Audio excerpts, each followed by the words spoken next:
Hi everybody, I'm Lance Suzuki, and today I'm working on Drouet's Etude number 18 in G sharp minor.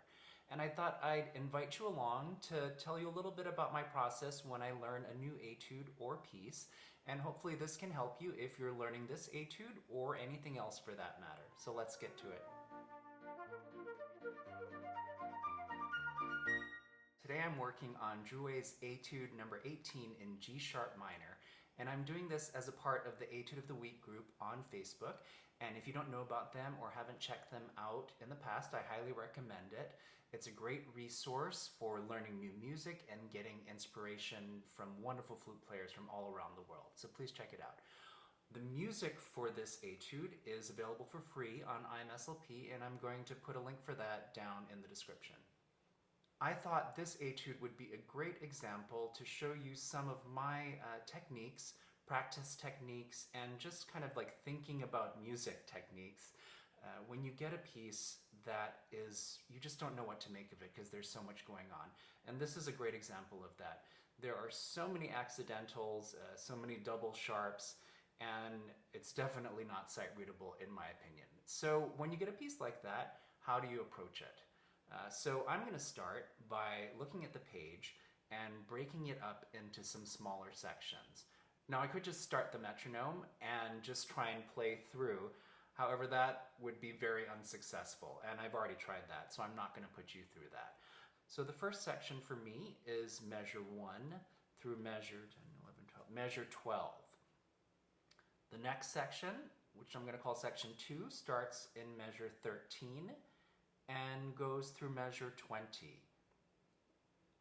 The third section starts in 21 and goes to measure 32. And these are just my personal preferences. You know, when you're learning a piece, if you're learning this piece or anything else, you make your own rules and you do what makes sense for you. What I'm doing is I'm looking at the page and patterns of the notes, the patterns of the music up and down looks different, and so that's why I divided it in this way. Okay, so let's look at section 1. This can be very intimidating because there's so many accidentals.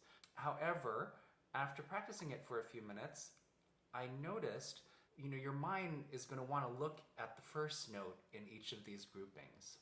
Okay?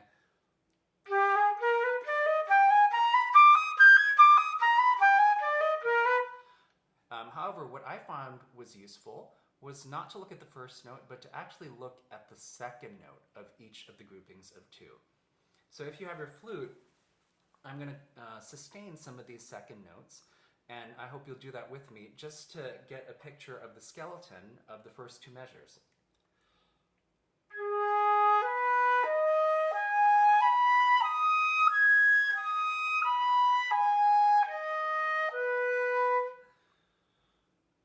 So that is basically a G sharp minor chord, which makes a lot of sense since this piece is in G sharp minor. So basically what we're doing in the first 2 measures is we're playing a G sharp minor chord with half-step appoggiaturas before each note of the chord. So the chord is G sharp, B, natural, D sharp.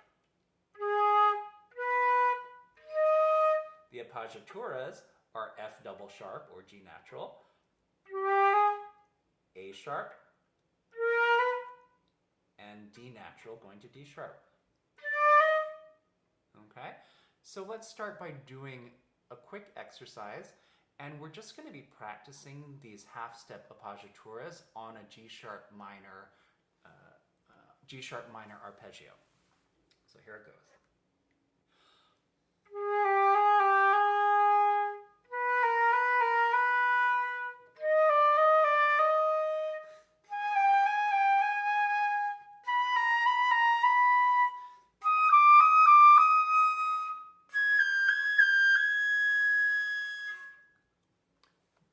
So those were half-step appoggiaturas on a G sharp minor arpeggio, which in context becomes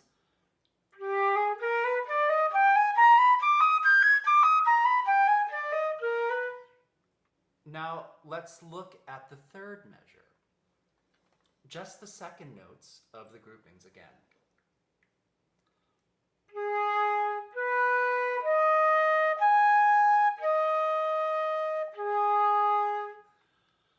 So you can see that's another G sharp minor. So it's going to be pretty much the same idea.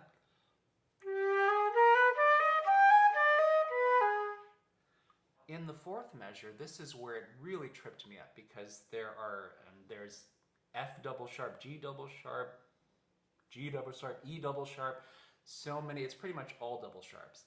But when I actually played the notes, and especially played the second notes, okay, this is what I heard.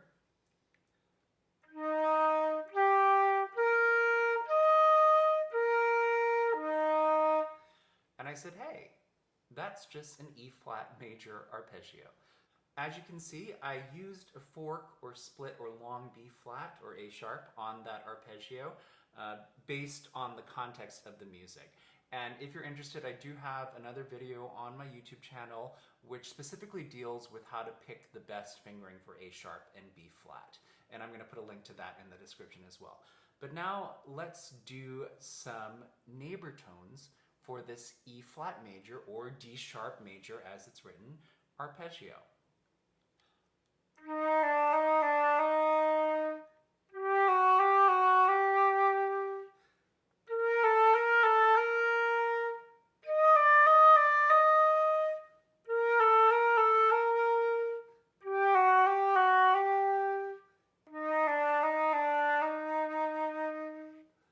Okay, now that is much more manageable and much more easy for me to wrap my head around than reading C double sharp, D sharp, E double sharp, F double sharp, and so on.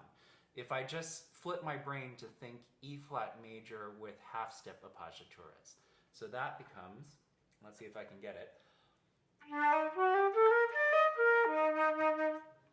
Okay, which is much simpler for me than reading it the way it's written. So in my score, I actually am just going to mark E flat in bold so that I remember that. Let's look at the next measure. Second notes of the groupings again.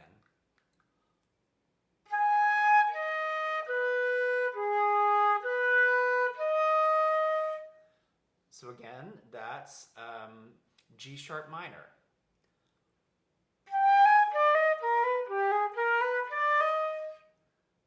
Looking in measure 6, let's look at the second notes again.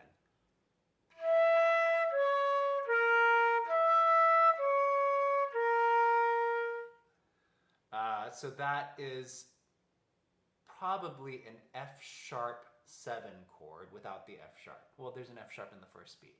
So the chord tones are E, C sharp, A sharp, E, C sharp, A sharp.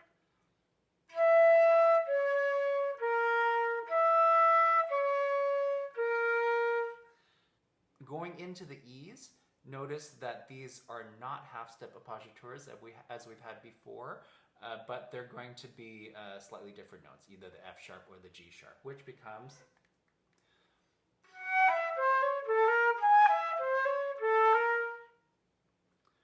let's look at measure 7. Since in the second beat they're not neighbor tones, I'm just going to play the chord for you, which is D sharp, B, G sharp. The third and fourth beats are going to be C sharp, A sharp, F double sharp, which is the same as G natural.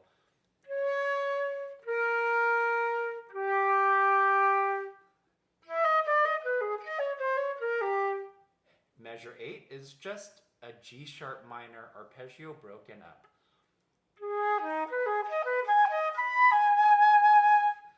As I'm practicing this, I'm going to want to make sure that those first notes are not too short, so that I'm trying not to go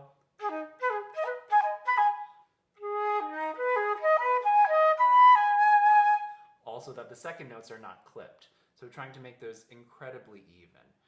Looking at the next measure, E major.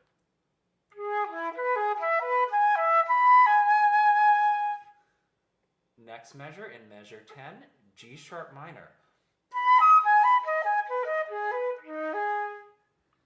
In measure 11, that's that D sharp major or E flat major arpeggio that we saw earlier. So if this looks really challenging to you, just write E flat major on top of it, and that's all you have to play. And then measure 12, G sharp minor. Okay, so that's the end of part 1 of this etude for me. And now I'm going to put a click on, and maybe you wanna practice with me. But I'm just going to go a couple of measures at a time, or maybe even one measure at a time if I mess up. So here we go. So here's the first 2 measures. G sharp minor.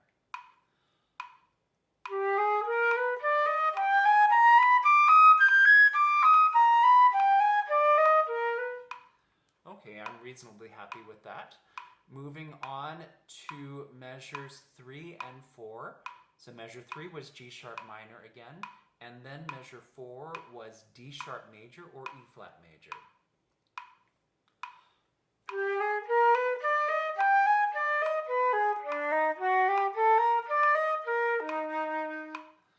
Okay, I'm going to see if I can put those first 4 measures together and see if I can do that without crashing and burning.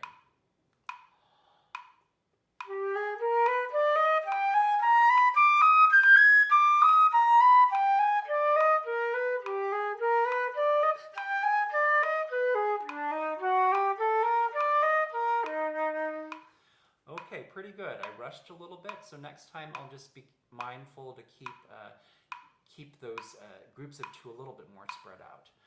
I'm going to look now at measure 5.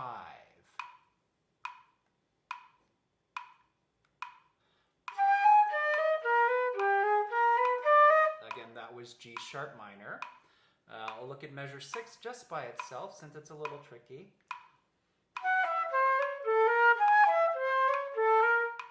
Try that again.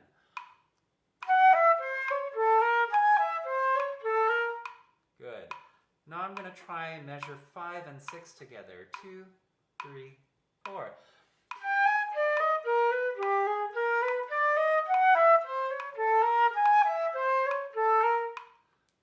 Okay. Going on to measure 7.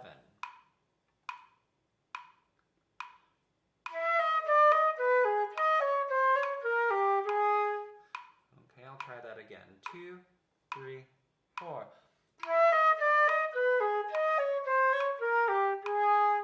I'm going to try and finish that out with measure 7 and measure 8. 2, 3, 4.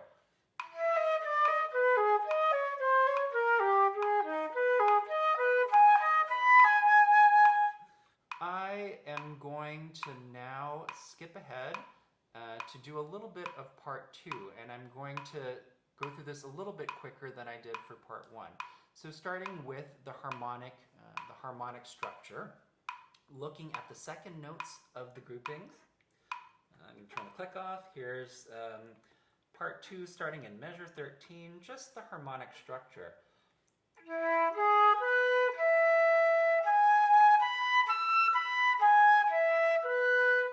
Okay, so that's E major.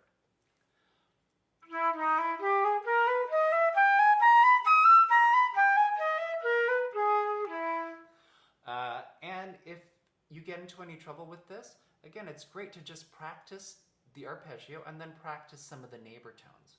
So let's do that. The chord notes are E natural, G sharp, and B natural. And of course, the neighbor tones are going to be E to D sharp,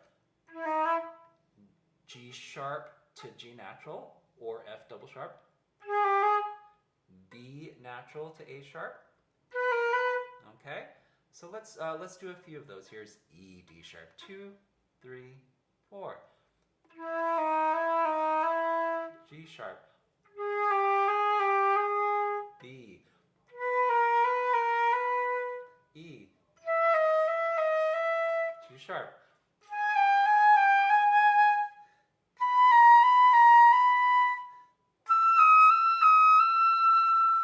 Okay, just getting your fingers to acclimate themselves to those neighbor tones will help you when you try to put this together.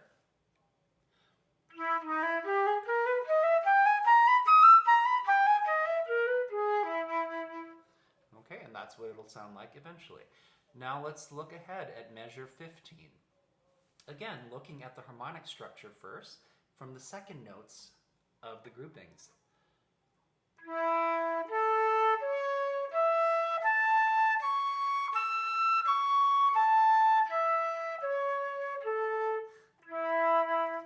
Okay, so that's A major, A, C sharp, and E.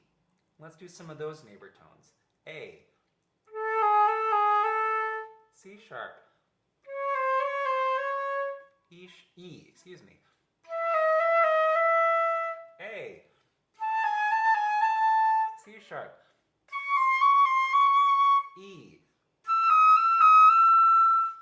How that plays out in context with the click, maybe I'll do it this time. 2, 3, 4.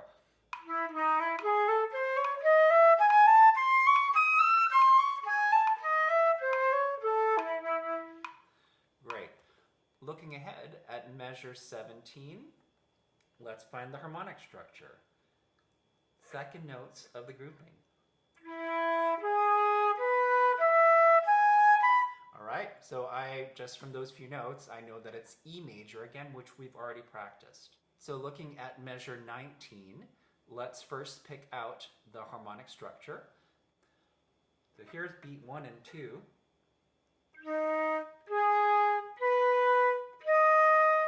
Okay, so that's our G sharp minor chord inverted. Now looking at beats 3 and 4, and don't forget that that F is double sharp.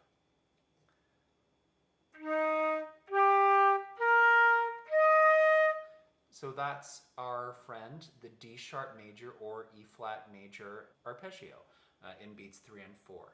So trying to play all the notes, here's beats 1 and 2.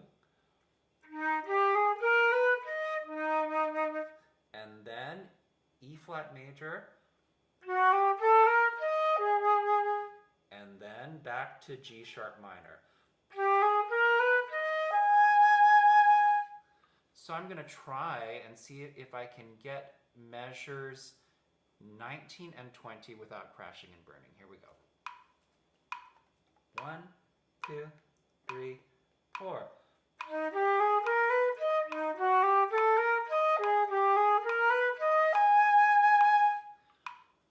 That was the correct notes. It was a little tense because I was really trying to get all the right notes. So I'm going to try it again and see if I can get my fingers and my air to be a little bit more fluid. And if you want to try it again with me, please do.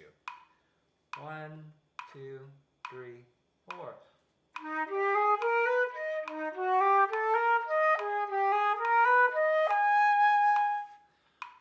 Okay, I'm now going to attempt to put some of these smaller pieces together to try and form some larger sections. So I'm going to start with part 1. I'm putting a metronome on at, I believe this is 70 for the quarter note. And if you'd like to play along with me, please feel free to do so. 1, 2, 3, 4.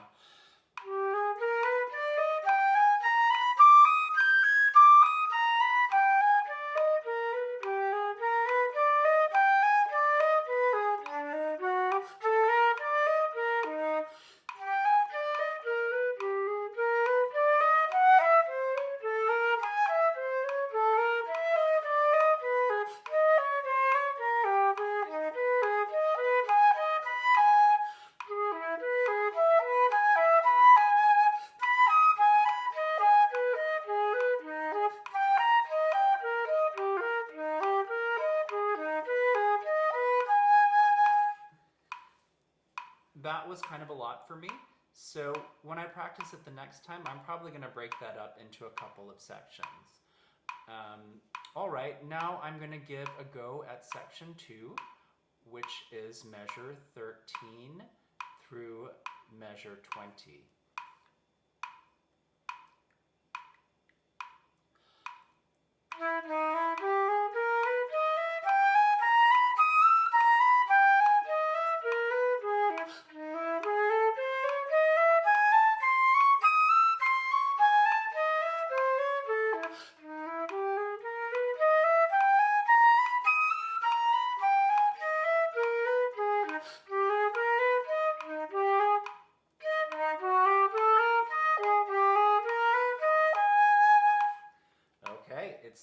tricky D sharp major section that got me. So I'm going to practice the last 2 bars of section 2.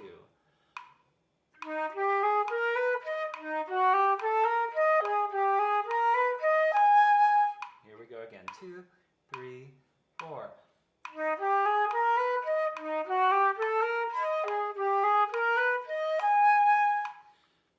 Now that I feel comfortable with that, I'm going to do a backwards technique, and I'm going to start with the last 2 measures of section 2, so that's measure 19 and 20, and I'm going to add a couple measures to that. So now I'm going to start on measure 17, which is G sharp minor.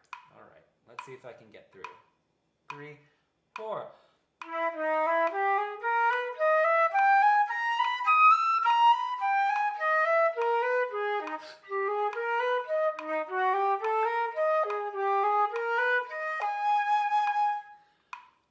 That was more successful. I probably would do that one more time before adding a little more, but right now I'm going to see if I can add 2 more measures on top of that. So now this is starting at measure 15 and going all through measure 20. 2, 3.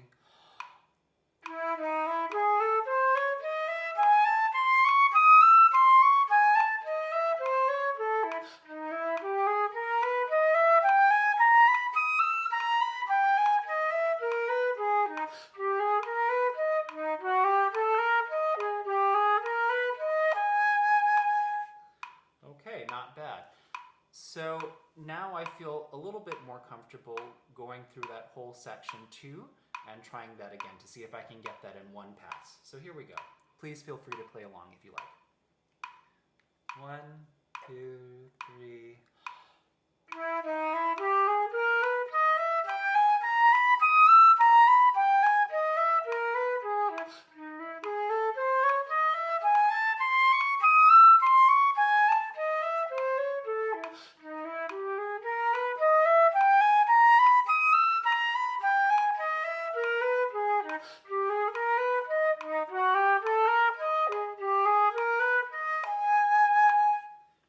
Okay, pretty successful. My mind still had a quick catch-up moment going into that D sharp / E flat major, but I got it in time, so that's good. I'll take it. So this shows you a little bit of my process for learning a complicated etude like this, starting with very small pieces and then slowly building them up into bigger and bigger sections. Sorry, I'm going to stop that metronome. When I get these sections, when I can play them well and I feel comfortable, even as I start to move up the tempo, I'm still going to play in sections. Playing a challenging piece like this can bring a lot of tension, a lot of mental stress into the body, and as I'm also adding the difficulty of trying to up the tempo, I'm not going to put additional difficulty on top of that and try to do this whole thing continuously. Not until the very, very end of the process will I try to do that. So in these early stages, as I'm trying to work the tempo up, as I'm trying to learn the notes, only playing in very small sections, just so that I'm not biting off more than I can chew, and I am giving myself small, achievable goals that I can play well and feel good about playing. So I hope this tutorial was useful to you, whether you're learning this Drouet Etude or any other piece. I think you can apply it to a lot of other types of music. As you saw today, I started by sectioning off the whole etude and even breaking down those sections into even smaller pieces if necessary. I tried to look for the harmonic structure, the skeleton, of whether it's a section or even a bar or 2 bars, to help me to understand the structure of the music and hopefully translate that into an easier, less complicated approach to the piece. So stay tuned to my channel. I'll be posting the finished result, or nothing's ever finished, is it? But hopefully an improved result later on in the week. And if you've found use in this video and have enjoyed it, please let me know in the comments and by giving it a like. Also, to see more flute content like this, don't forget to subscribe to my channel. Thanks for watching.